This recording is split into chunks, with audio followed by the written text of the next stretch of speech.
Moi, comme lecteur, ce que j'aime lire, c'est du roman historique.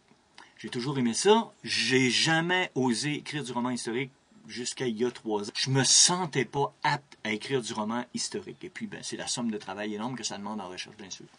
Et puis, ben voilà, il y a 4 ans maintenant, en Amérique du Sud.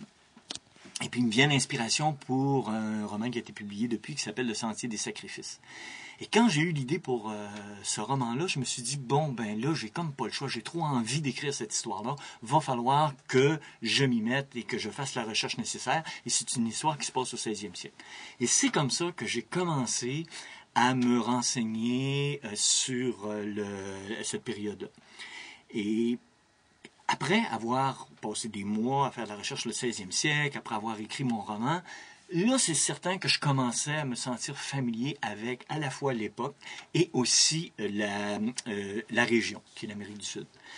Alors, je me suis dit, tiens, pourquoi je m'y mettrais pas enfin à écrire un peu de roman historique, mais bon, toujours limité un peu au 16e siècle, parce que c'est l'époque avec laquelle je commençais à être familier. Et c'est comme ça que j'ai écrit d'autres trucs sur le 16e siècle, entre autres le roman pour lequel j'étais finaliste au prix du gouverneur général l'année dernière, qui s'appelle 39, et qui raconte l'entre-deux premier voyage de Christophe Colomb en Amérique. Alors, quand Christophe Colomb est arrivé pour la première fois, il avait échoué la plus grosse des caravelles et il avait dû laisser 39 hommes sur l'île d'Hispaniola, qui aujourd'hui est Haïti, la République dominicaine. Et je raconte l'histoire de ces 39 hommes-là. Alors ça, j'ai eu beaucoup de plaisir à le faire. Encore là, bon, j'ai refait davantage de recherches sur la période.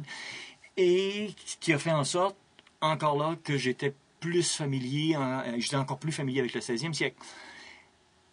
Peu à peu, tout ça, ça m'a amené à me dire, bon, mais depuis le temps que je rêve d'écrire sur l'avènement de la piraterie dans la mer des Caraïbes, ce qu'on a comme image des pirates, sur ce phénomène-là qui a eu lieu pendant la conquête des Amériques, c'est toujours des textes qui ont été écrits pendant la période du 17 et 18e siècle, notamment le 18e siècle. En fait, pendant toute la période qu'on appelle l'âge d'or de la piraterie.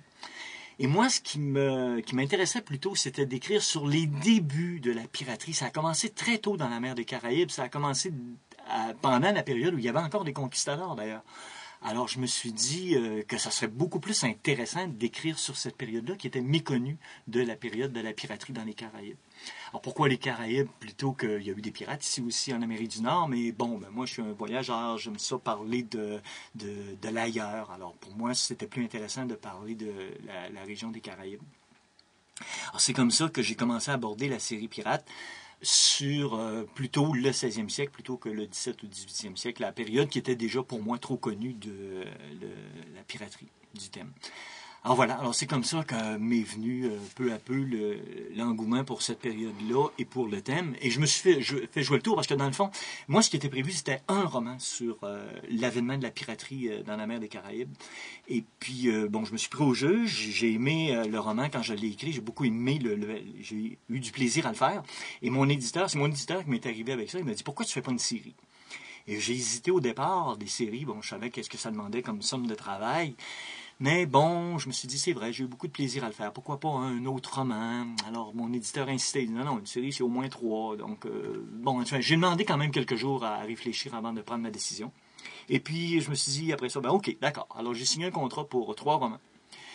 Et puis, je me suis vraiment laissé envahir par le thème, puis par le plaisir d'écrire du roman historique. Alors, c'est comme ça que, finalement, on se retrouve avec une série qui va avoir 5 tomes au lieu de 3.